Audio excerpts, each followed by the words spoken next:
I'd like to call to order the City Council meeting for the City of Highland Park, Illinois, May 13th, 2024. Will the clerk please call the roll? Councilmember Ross. Here. Councilmember Tapia. Present. Councilmember Littlewer. Here. Councilmember Stone. Councilmember Bloomberg. Here. Mayor Rotering. Here, we have a quorum. Everyone please rise for the Pledge of Allegiance. I pledge allegiance to the flag of the United States of America and to the republic for which it stands, one nation, under God, indivisible, with liberty and justice for all. May I have a motion to approve the minutes of the regular City Council meeting held April 4th and the closed session of the regular City Council meeting held on April 24th? So moved. Second. All in favor say aye. Aye. Aye, and the minutes are approved. May I have a motion to approve the warrant list? So moved. Second. Any comments or questions on the warrant list? Okay, great. Hearing none, will the clerk please call the vote? Councilmember Ross. Aye. Councilmember Tapia. Aye. Councilmember Littlewer. Aye. Councilmember Bloomberg. Aye. Mayor Rotering. Aye, that's 5 ayes, no nays, and the warrant list is approved. Continuing on to the report of the mayor. For the past 7 months, we have kept all who are held hostage in Gaza in our thoughts and in our hearts, and we continue to support their loved ones here in Highland Park, in Israel, and around the world, and we continue our call for their immediate safe return. Now on to what is under the report of the mayor. We have proclamations. I have no appointments. We have 2 proclamations this evening. The first one is in recognition of Asian American, Native Hawaiian, and Pacific Islander Heritage Month. This month, we are proud to celebrate the achievements, history, cultures, and contributions of Asian American, Native Hawaiian, and Pacific Islander Heritage Month. Across our nation and here in Highland Park, Asian Americans, Native Hawaiians, and Pacific Islanders have made great contributions as leaders in all sectors, from business and the arts to medicine and public service. I will now read the proclamation. Whereas during the month of May, Highland Park recognizes the innumerable contributions, vibrant cultures, and rich heritage of Asian Americans, Native Hawaiians, and Pacific Islanders. As some of the fastest growing racial and ethnic groups in the nation, AA and NHPI communities represent a multitude of ethnicities, languages, and experiences that enrich our country and strengthen our community. And whereas AA and NHPIs have long played an essential role in writing the American story, from serving our country in uniform, advocating for civil rights, starting new businesses, and winning Olympic medals, the contributions of the AA and NHPI community touch the lives of Americans every day. And whereas we celebrate AA and NHPI communities, we must also redouble our commitment to combating the surge of anti-Asian hate crimes. We cannot allow these horrific acts to continue threatening the safety of AA and NHPI Americans, especially women, girls, and the elderly. And whereas, as we work to ensure that hatred has no safe harbor in Highland Park's future, we must confront shameful chapters in our nation's history.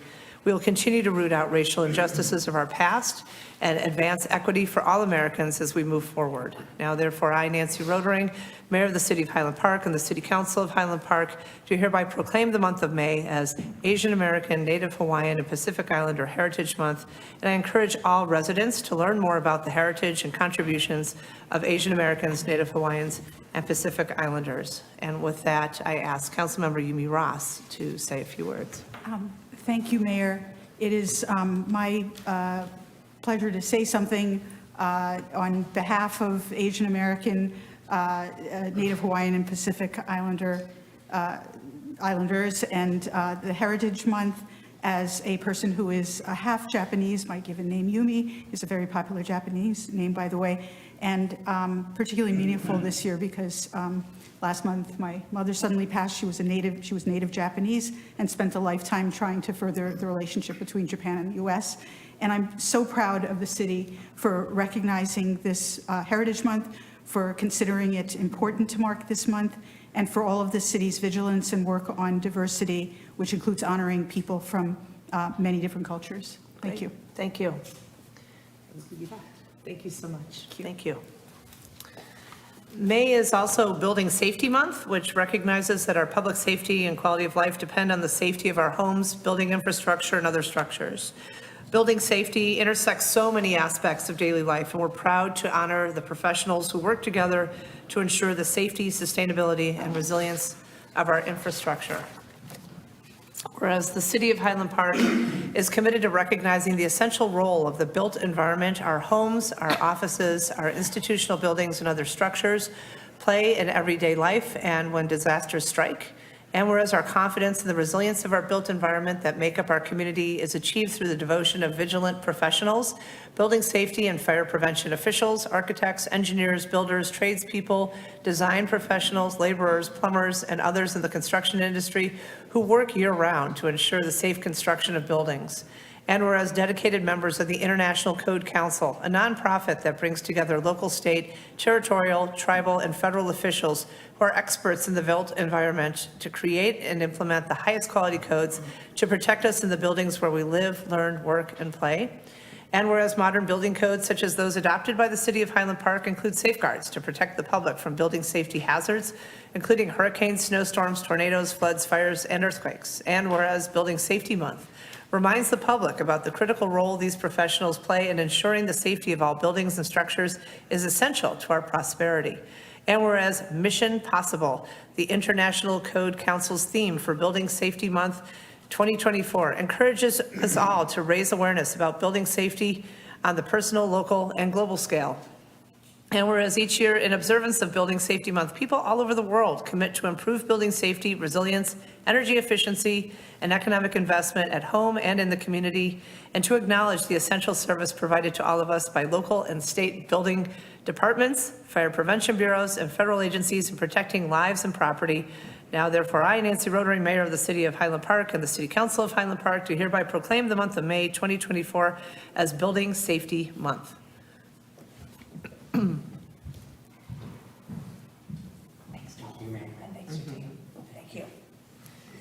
Many thanks to the outstanding team in the Community Development Department, especially Director Joel Fontaine, Deputy Director Charmaine Lader, Building Division Manager Archana Mohakandra, and all of the staff who are working so hard to support the continued growth of our community through careful review, maintenance, and application of our code.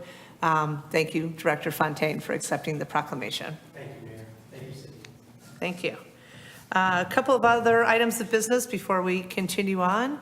The second week of May is celebrated as Law Enforcement Week. It's an opportunity to recognize the professionals of the Highland Park Police Department for their outstanding work throughout the year.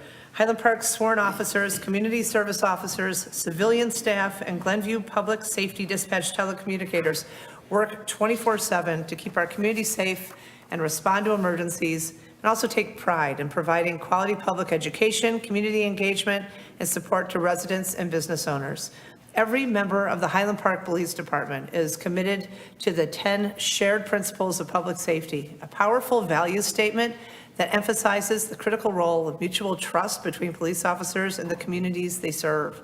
We encourage everyone to visit cityhpil.com/police to learn more about the principles and how they inform the day-to-day work of the police department.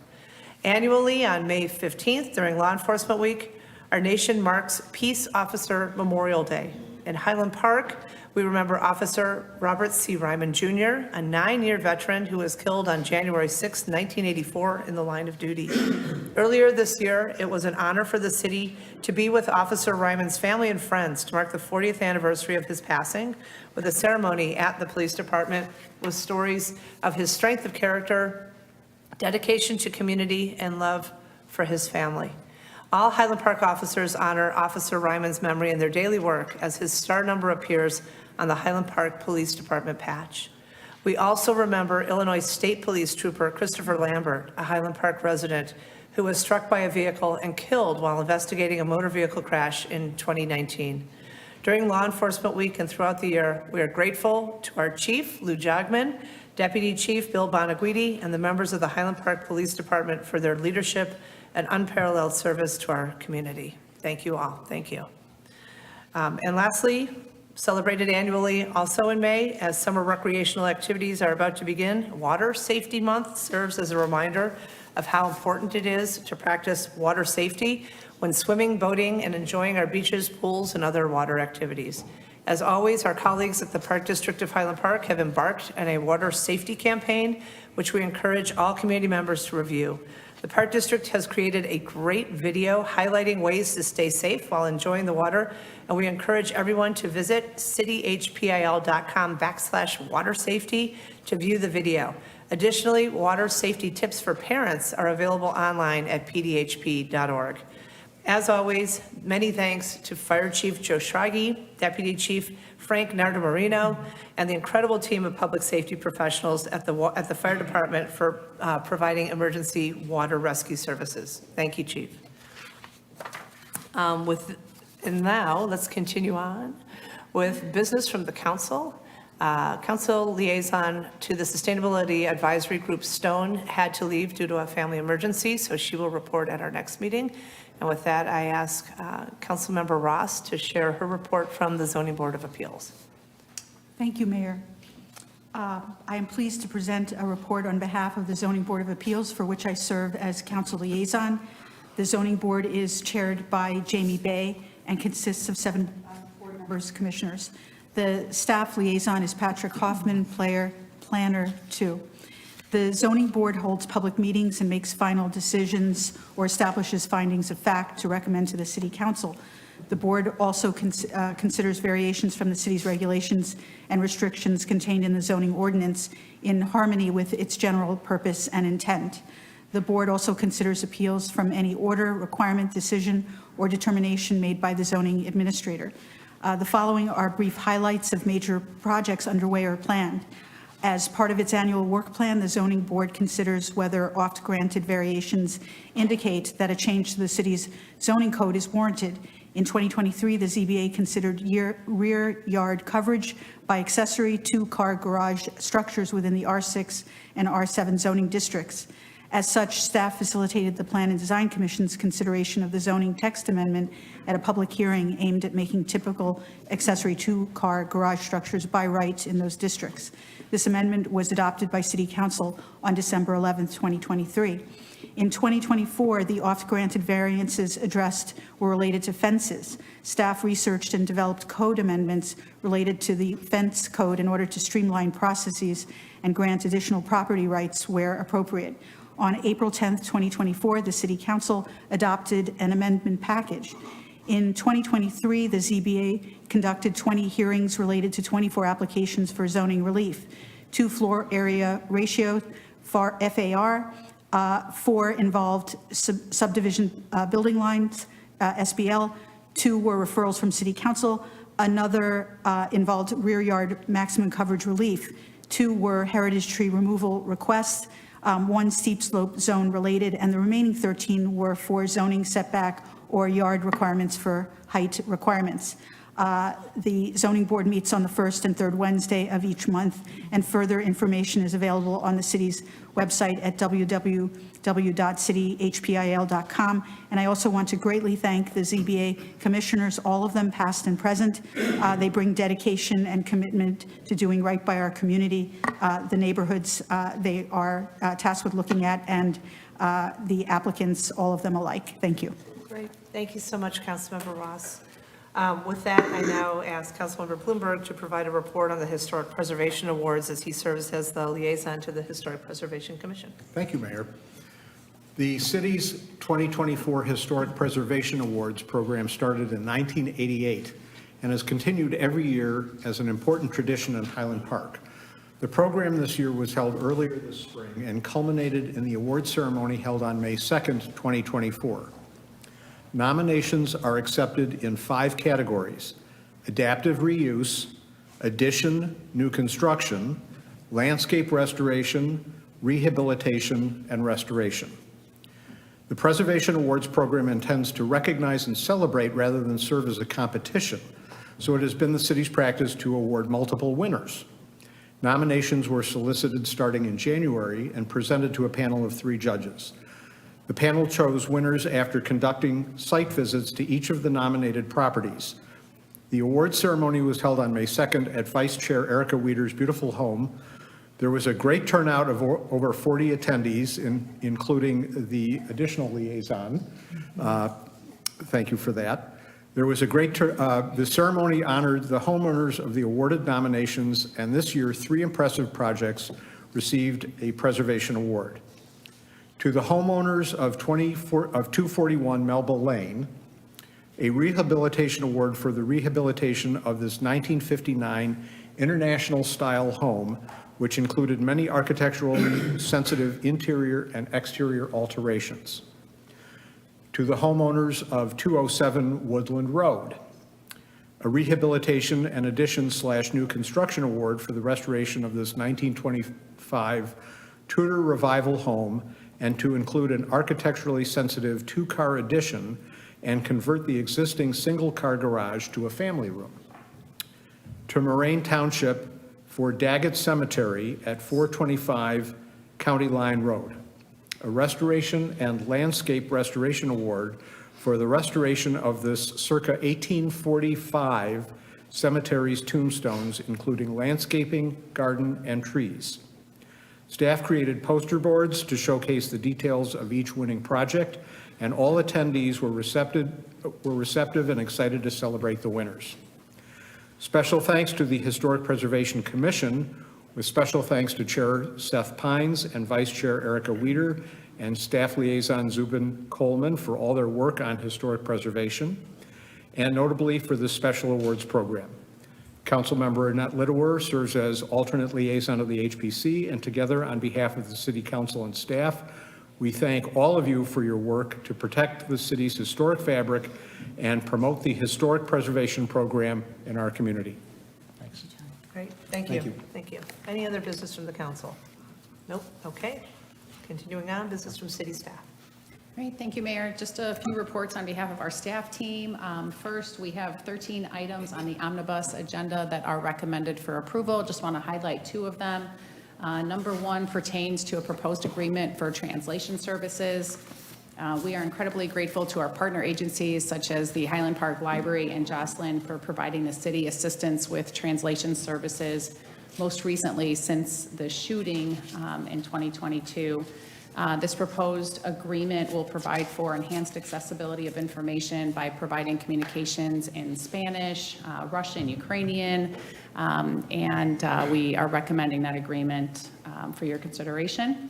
And then item number 13 pertains to an agreement with Chicago Communications for the purchase of Motorola Starcom radios and communications equipment. We have a detailed staff report in the packet, but just very briefly, the purchase of this equipment is supported to be compatible, one, with our police department, also with our dispatch partner agencies, and the reason for the bid waiver is included in the packet, but just want to highlight that the selected contractor was recommended and approved as part of a state of Illinois contract where they went through a competitive bid process. So again, we are recommending that for approval. And then just a few other reports. Wanted to give an update on the Place of Remembrance. We have been working with the Place of Remembrance Working Group. We've had several meetings. These meetings are open to the public. And identified on the screen there are the objectives and the purpose of the Place of Remembrance Group and kind of our mission and objectives that are outlined there. So I won't read that to you, but that is available for public information. And if we go to that next slide, one of the first early meetings that we had, we identified the values for the group. This was based on feedback from the city council as well as the public, and most notably the victims that we are in regular communication with. And so we identified those values. We review this in advance or at the start of every meeting that we have. And then if we go to that next slide. So just a quick update. At one of our meetings, Communications Manager Amanda Bennett provided a comprehensive report of the communication strategy and plan that we have and the comprehensive approach that we are using to engage with the public and the different ways, effective now that people can share information with us, as well as that we are sharing information with them in this very early preliminary stages. We had 2 meetings where we brainstormed different sites for a permanent place of remembrance. And certainly the council is well aware, the purpose of this group is not to narrow down and have one recommended site. We are going to be providing all the information that we have been researching and discussing. Ultimately, that'll come before the mayor and city council for final determination. But we've brainstormed several sites, identified advantages for each site, as well as considerations. All that information is on our website as part of the meeting notes. At our last meeting, we also discussed fundraising efforts, and part of the presentation was a review of other municipalities that have endured similar tragedies and how they approached paying for their permanent memorials. And really, there was only kind of one community that had a formal fundraising program, but in terms of the sponsorship levels, the working group recommended that regardless of the amount of contribution, everyone should receive recognition in an equal manner. So whether you're giving $25 or $2,500 or $250,000, we want to really recognize everyone for the generous contribution. We haven't formally launched a fundraising plan at this point, but again, having all these preliminary conversations on these important topics have been discussed by the working group. And we have an RFP right now that has been released. We have more than 20 submittals that we are reviewing those right now, and we're planning to interview firms to hire a consultant to assist with the public engagement piece, which will include a myriad of different strategies such as focus groups, surveys, general outreach in English and Spanish, and we want to give people an opportunity to come to us as well as us directly go to them. And that pertains to the site selection as well as some open-ended questions as well, just so we get really valuable, comprehensive feedback from the public. And certainly, as we know, not just Highland Park residents, because we know victims are really around the world that have been impacted by the tragedy that we endured. So our next meeting is August 27th, and if we go to that next slide, we do want to remind the public that we have a resiliency division. It's managed by the resiliency manager, Maddie Cotty, is listed there. And so if individuals have any questions as they work through and if they need resiliency services, Maddie is available to guide them through that process. And people can email us at any time. That address is listed there. And then all the agendas and notes from our working group meetings are on a website where resource information is also available to individuals, and that's hpremembrance.org. So that's a quick update on the place of remembrance. Wanted to also just give an update as plans are underway for our Independence Day celebration. And as previously reported, we are using a trauma-informed approach to guide us for this year. We will have familiar community traditions as well as, certainly respecting the diverse needs of the community and having time for remembrance as well on this day. So we are starting out with 10 a.m. at a remembrance, with a remembrance ceremony that will be held at Edgewood School. So we're grateful to School District 112 for the use of their auditorium and theater. We will ask people to register for that event, so that'll be forthcoming and communicated via the e-news and Highlander and different modalities. Our parade is going to be a traditional parade, but with a slightly different route, and we have this theme, Sweet Home Highland Park, for the parade. We have highlighted the application information. So we started last month encouraging businesses and community groups and neighborhoods, really anyone who is interested to be part of the parade and actually march in the parade. So that application is available on our website. We encourage people to fill that out and be part of this special celebration. We're going to have best in show categories, and further information is on our website about that. And then the Park District of Highland Park is going to plan again their community tradition Fourth Fest. That'll start at 1:30 and go until 4:30. And there'll be food trucks, music, games, and other celebratory events as part of that celebration. And then if we continue to the next slide. So in a different topic, just want to share with the public that we are excited to launch a new public safety text message alert system. And this is through RAVE. So all the agencies that are part of Glenview Public Safety Dispatch are releasing this as well. So people can sign up if you text HP alerts to that phone number listed there, or you go to our website, it has more information. But this is a one-way alert system, so we push information out to the public. So information such as road closures or utility information or police announcements or fire announcements. We do not ask for your name, we do not ask for your address, but it just allows us to get information to you in a very timely manner. And this is different also than Smart 911. So we are still promoting Smart 911, which is a national platform where people can enter personal information such as their address and their employers and how many people live in their home and any health information. They can provide as much information as they want. And that provides useful information to dispatchers. So in the event of a 911 call, dispatchers have information that the resident is providing so they can really best support you in your time of emergency. That does have a push-out feature to it as well. But as you may recall, Smart 911 requires users to update their information every 6 months.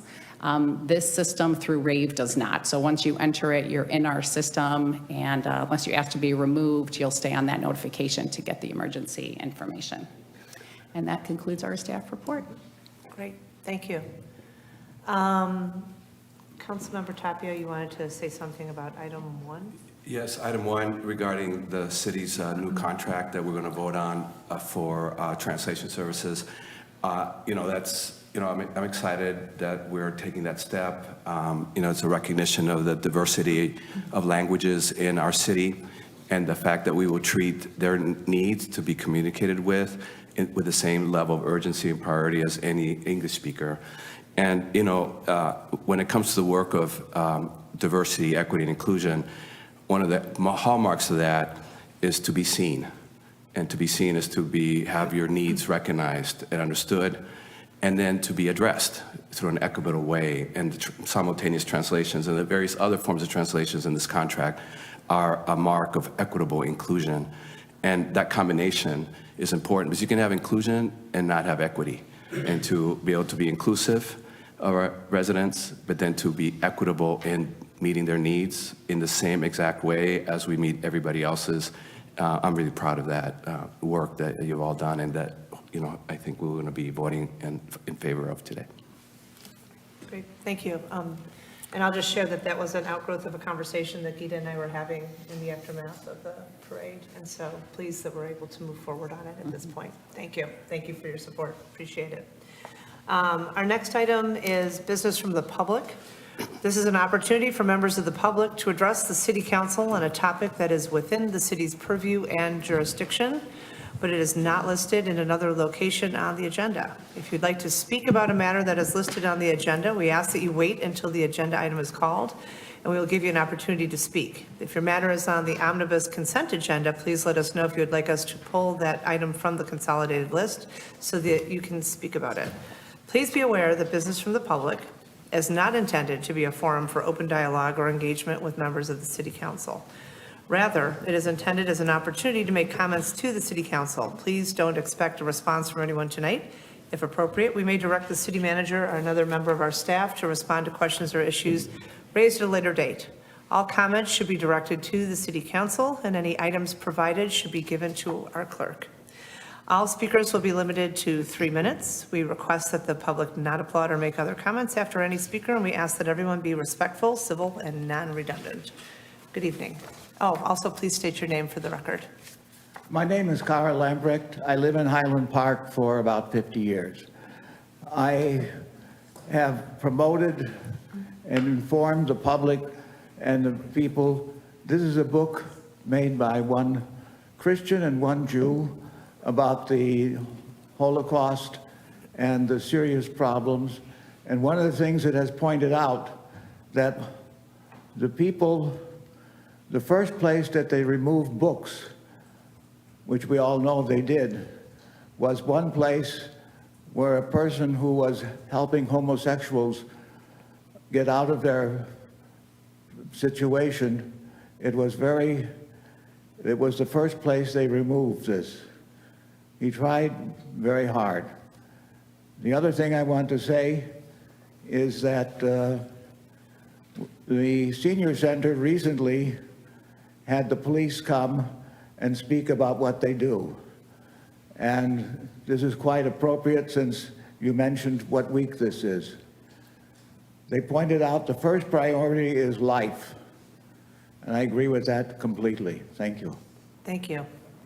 Any other members of the public wishing to be heard this evening, please come to the podium and state your name for the record.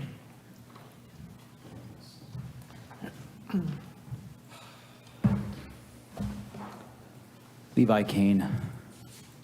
So this is my attempt at refinement, because I know you guys appreciate that, and I want to be respectful of that. Forsooth, I am taxed with scorn, dubbed disrespectful by tongue of the common report. Yet find in this assembly, scant courtesy is returned.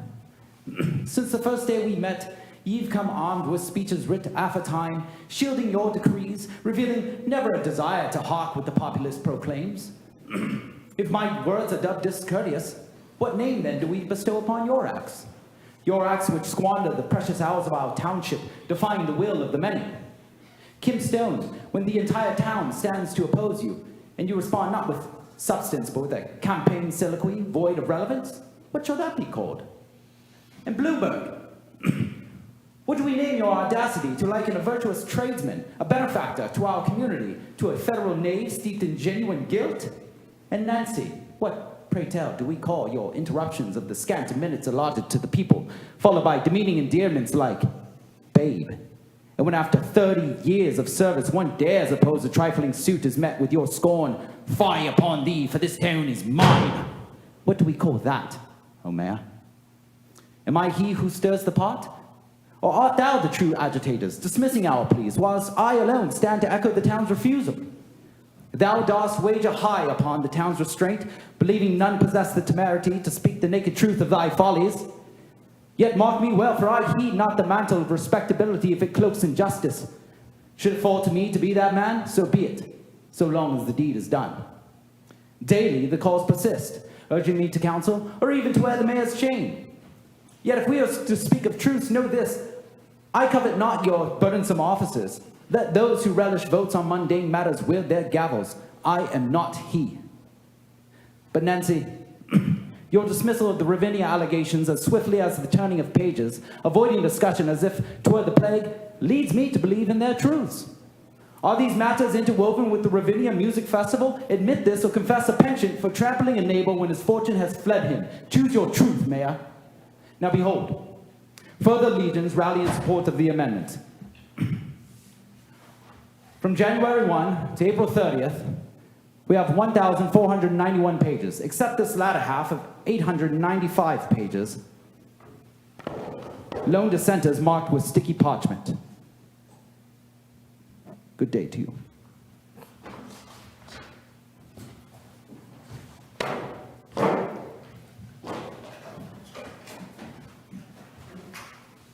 Are there any other members of the public who wish to be heard? Please come to the podium.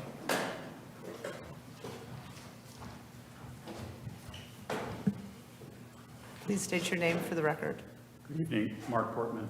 I'm here to speak about, of course, the sidewalk proposal on University and Old Trail, a proposal that, if approved, will impact the lives of 92 families. In previous speeches, I've commented on a variety of issues, and they're all still valid today.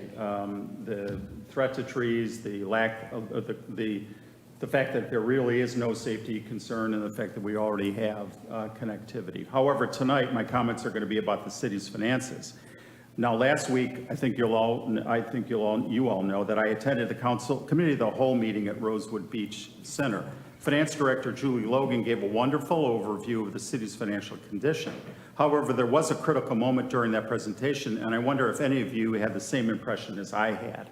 Now, speaking personally, I just recently retired from a career in corporate finance, and during my career, our company issued debt rated by the New York City rating agencies, Moody's and Standard & Poor's, so I know a little bit about their process. Julie is a financial professional, and when she speaks, you, the council, should listen very carefully based upon her financial expertise. And when a citizen such as me also has a certain amount of financial expertise, I would hope that you would listen as well. On page 45, Julie presented a chart with a sobering trend. The ratio of fund balance percentage to annual revenue is a key metric used by Moody's when evaluating the city's financial health. That ratio was a healthy 110% at the end of 2023. However, Julie presented a forecast which shows this ratio may decline over the next 5 years to a low of 55% at the end of 2028. If this ratio falls below 60%, our debt, the city's debt, will be put on notice for a possible downgrade, resulting in higher debt service costs and further financial strain. There are only two ways to avoid falling below the 60% level: increase revenues or decrease expenditures. I'll say this as simply as possible. The city must critically evaluate all expenditures in the next 5 years, or else we'll all wake up at one day and wonder, how did we get to this point? So just a few thoughts. Number one, the city must invest only in critically important infrastructure projects. And you really need to evaluate those projects in terms of needs versus wants. Number two, the city must retain and attract retail businesses to protect its critical sales tax base. And number three, the city should avoid burdening the already overburdened residents with ever-increasing tax levies. Faced with all of this, I ask you some obvious questions. Why would the city propose new sidewalks or a dedicated bike lane on the north side of Park Avenue West to the tune of 1.2 to 1.5 million when sidewalks already exist on the south side of Park Avenue West? And just to let you know, I did talk to Ron about that, and that's not yet anything that's been proposed, so I do understand that. Secondly, why would someone from TAG recommend installing a sidewalk on Hyacinth when a sidewalk already exists 2 houses to the north on Old Elm? Gita's got the details, and I'm almost there. And of course, the question of the day, why would the city install a sidewalk to nowhere on University and Old Trail when sidewalks already exist on Summit and Cran? Thank you. The council can avoid a looming financial cliff, but only if you make smart investments and smart choices beginning now when allocating your precious resources. Thank you. Thank you. Julie is not here this evening, but I can speak a little bit to what you have talked about. And let me just assure you, first of all, that fiscal responsibility is absolutely one of our critical tenets. We are absolutely dedicated to maintaining our AAA bond rating, and we have had very specific and careful financial policies that we have stuck to in terms of capital expenditures, in terms of operating and making sure that our operating budget is completely balanced. We just had a conversation, interestingly, about the lot during the committee of the whole, and there was a conversation about $6.6 million, $8.3 million. And at the same time, we all know that there are roads that need to be repaved. We know that we want to maintain our excellent police force. We know that we want to make sure that the services that the community receives are continuing to be top-notch. So you have the assurance of the group here and those who will come that this is absolutely our priority. There will be no fiscal cliff in Highland Park. When I took office, one of the first no votes that I made was when the city said, we're not going to make our pension fund contribution this year, so we're going to cut it short, which again is not legal. I voted no, because that's not how you run a city that's got a AAA bond rating. So I appreciate your points.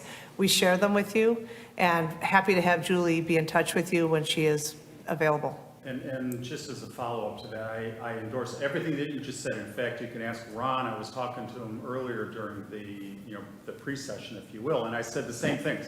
You've got to make critical investments in what's important to the city: the police, the fire, the roads, the The water treatment plant. The water treatment plant. It's a huge Exactly. facility, and you've got to make those investments. So, Right. so those are what I call. I was telling Ron, that's what I refer to as the needs. Those are the needs of the city, and I endorse that, everything you just said, 100%. Then there are some wants, and those wants have to really be evaluated. Absolutely. And just to follow up on your point about revenue generation and so forth, that also has been a tremendous initiative that has been undertaken in an effort to beef up where we're gathering our revenue, because we want to spread that burden. We don't want it to all be coming from property taxes. Obviously, it isn't. Right. We're only, 7%, 8% of your tax bill at this point. And those are funds that are providing all of these services. But I just, again, want to assure you, we recognize the financial burden on our residents, and we are making sure that the money that we spend is mitigating that burden. So I really appreciate your comments this evening. And I also endorse those other investments to get that revenue and get that tax base supported and, Absolutely. and enhanced. So Absolutely. You bet. Always good to see you. Thank you. Any other members of the public who want to be heard? Going once, going twice? All right. We will continue on with our items for omnibus vote consideration. Items 1 through 13 have been grouped together. I am seeking a motion to approve items 1 through 13. So moved. Second. Any comments or questions? Any from the public? Hearing none, will the clerk call the vote, please? Councilmember Ross. Aye. Councilmember Tapia. Aye. Councilmember Littlewer. Aye. Councilmember Bloomberg. Aye. Mayor Rotering. Aye, 5 ayes, no nays, and 1 through 13 are approved. We have no other business. I am seeking a motion to go into closed session for purposes of discussing purchase or lease of property and pending, or is it pending litigation? Pending litigation, Yeah. yes. I move that we go into closed session to discuss setting of price for sale or lease of public property and to discuss pending litigation pursuant to 5 ILCS 120/2C6 and 11 respectively. Second. Thank you. Will the clerk please call the vote? Councilmember Ross. Present. Councilmember Tapia. President? Yeah, aye. Councilmember Littlewer. Aye. Councilmember Bloomberg. Yes. Mayor Rotering. Aye, 5 ayes, no nays. We will go into closed session. Thank you.